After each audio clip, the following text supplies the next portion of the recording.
নমস্কার বন্ধুরা, রিতার হোম কিচেনে আপনাদের স্বাগত। আজকের আমি বানাবো মেথি শাক দিয়ে বেগুন। মেথি শাক দিয়ে বেগুন বানানোর জন্য আমি এখানে গ্যাস জ্বেলে দিয়েছি। এবার আমি কড়াইতে তেল দিয়ে দেব।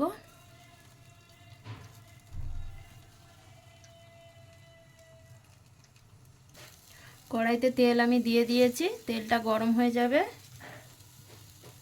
ফোড়নে দেব আমি শুকনো লঙ্কা, একটা গোটা শুকনো লঙ্কা দিয়ে দিয়েছি। এবার দিয়ে দেবো আমি দুটো রসুন কুচি।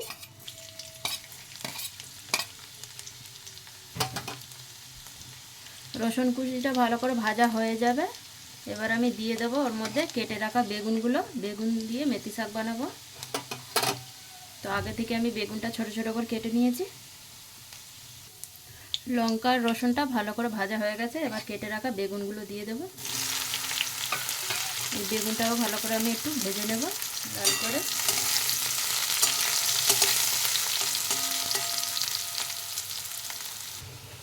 বেগুনটা ভালো করে ভাজা হয়ে গেছে। এবার আমি কেটে রাখা মেথি শাকগুলো দিয়ে দেবো এখানে।